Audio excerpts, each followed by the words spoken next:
2026 புதிதாக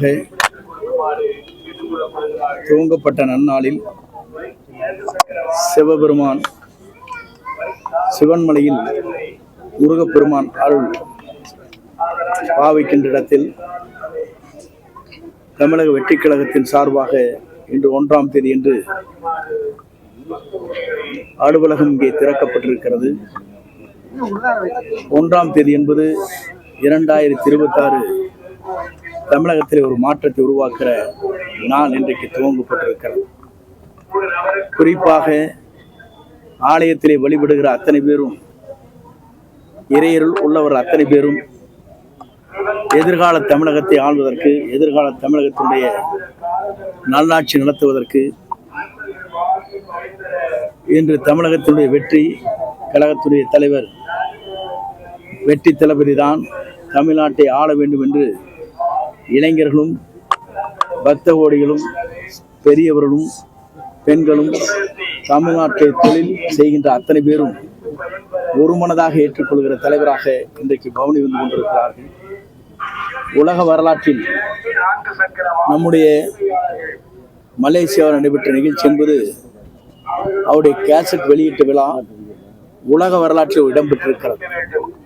இதுவரையிலும் பாரத பிரதமர் குடியரசுத் தலைவருக்கு மட்டும்தான் விமான நிலையத்திலிருந்து அவர்கள் சாலையிலே செல்வதற்கு ரோட் ஷோ என்று சொல்வார்களே, அதற்கு அனுமதி வழங்கப்பட்டு ஏறத்தாழ 1.5 லட்சம் பேர் இங்கே கூடியிருக்கிறார் என்று சொன்னால், மலேசியா மண்ணி உலக நாடுகளிலிருந்து வந்த தலைவர்கள் அத்தனை பேரும் இயக்கத்தக்க அளவிற்கு ஒரு வரலாறு படைக்கப்பட்டிருக்கிறது. அந்த வரலாற்றுக்கு சொந்தக்காரர் தான் நம்முடைய தமிழ் மண்ணில் மட்டுமல்ல உலக அளவில் இன்றைக்கு அவருடைய புகழும் அவருடைய இன்று எதிர்காலத்தை நோக்கி அவருடைய பயணமும் எல்லோரும் நேசிக்கின்ற அளவிற்கு அது சிறப்பாக இருக்கிறது.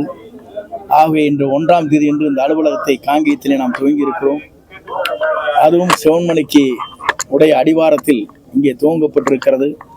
சிவன்மலை என்று சொன்னாலே உங்களுக்கு தெரியாது என்றல்ல, இங்கே எதை வைத்து பூஜை செய்கிறார்களோ அதுதான் வெற்றி பெறும் என்று சொன்னார்கள்.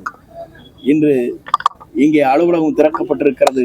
வெற்றி என்ற இலக்கை 2026 அவர்தான் தமிழ்நாட்டுடைய நிரந்தர முதலமைச்சர் என்ற வரலாறு கிடைக்கிற நாளாக. ஆகவே மக்கள் சக்தியோடு அவர் முதலமைச்சராக வருவார். அது எந்த சக்தியாலும் தமிழகத்திலே தடுத்து விட முடியாது என்பதை வரலாறு படைக்கும். ஆகவே ஒரு தூய்மையான ஆட்சி, மக்களுக்கு பாதுகாப்பு அளிக்கின்ற ஆட்சி, பெண்கள் பாதுகாப்பு அளிக்கின்ற ஆட்சி, எல்லோரும் எல்லாம் பெற வேண்டும் என்ற நோக்கத்தோடு வாழ்ந்து கொண்டிருக்கிற அவருடைய எண்ணம் நிறைவேறுகிற காலம் மிக விரைவில் இருக்கிறது.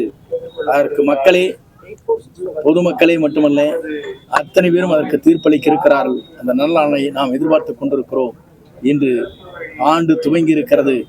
இந்த ஆண்டு புத்தாண்டு என்பது 2026 அவர்தான் தமிழ்நாட்டுடைய நிரந்தர முதலமைச்சர் என்ற வரலாறு படைக்கின்ற நாளாக இந்த நாள் அமையும் என்பதை மகிழ்ச்சியோடு தெரிவித்துக் நன்றி, வணக்கம். ஒரு தகவல் இருக்கு. எல்லோருடன் எண்ணங்கள் ஒன்றுதான். எல்லோரும் ஒருங்கிணைந்து நல்லாட்சி தமிழகத்திலே வர வேண்டும் என்ற நோக்கம் எல்லோருக்கும் இருக்கிறது. அதிலே அது மிக விரைவிலே வெற்றிகரமாக நடைபெறும். ஆனா இப்ப திருமாவளவன் வந்து அந்த வடமாநில இளைஞர் தாக்கப்பட்டதுக்கு கடும் கண்டனத்தை தெரிவிச்சு ட்வீட் போட்டிருக்காரு. தொடர்ந்து தாவேகா உருவாக்கப்பட்டதுல இருந்து திருமாவளவன் இரட்டை நிலைப்பாட்டுல இருக்காரு.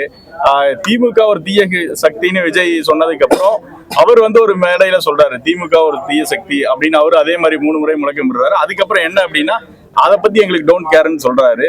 சேம் அதே மேடையில மாத்தி பேசுறாரு. பொதுவாகவே கூட்டணி கட்சி அனைத்தும் அவரோடு இன்று பணியாற்றி கொண்டிருக்கிறார்கள். ஆனால் கூட்டணி கட்சிக்குள்ளே சலசலப்புகள் ஏற்பட்டுக் கொண்டிருக்கிறதான் இந்த உரையின் நிகழ்வுதான் என்பதை உங்களுக்கு வெட்ட வெளிச்சமாக தெரிகிறது.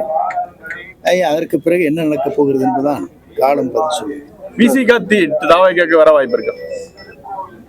விசிக வருகிறதோ இல்லை என்பதல்ல, விசிகாவிற்கு தொண்டர் அத்தனை பேரும் இங்கே வந்து கொண்டிருக்கிறார். தாவேகா பொதுக்கூட்டத்துக்கு அப்புறம் திமுக பிரமாண்டமா பட்டமன்றத்தில் ஒரு பெண்கள் மாநாடு, அதை பத்தி என்ன? ஒரு ஆளுக்கு 1000 ரூபாய் கொடுத்து கூட்டி வர வேண்டும் என்று சொன்னால் நீங்களே அதை செய்து கொள்ளலாம். ஆனா, இப்ப முன்னாள் கவர்னர் தமிழிசை சவுந்தரராஜனை சேகர் பாபு அவர்கள் உரிமையில பேசினதா ஒரு சர்ச்சை கிளம்பியிருக்கு. அது எப்படி பாக்குறீங்க? ஒரு முன்னாள் கவர்னரை ஒரு இன்னாள் அமைச்சர் அந்த மாதிரி பேசலாமா? கோவில்ல வரிசையில வர சொல்றதுக்கு இல்லை, எல்லோருக்கும் ஒரே அனுமதி தான். ஆலயங்கள் செல்வதற்கு நாம் இப்போது ஆலயக்கு செல்ல வேண்டும் என்று சொன்னால், மக்கள் செல்கிறார் என்று சொன்னால் நான் அமைச்சர், முன்னாள் அமைச்சர் என்று சென்று விடக்கூடாது.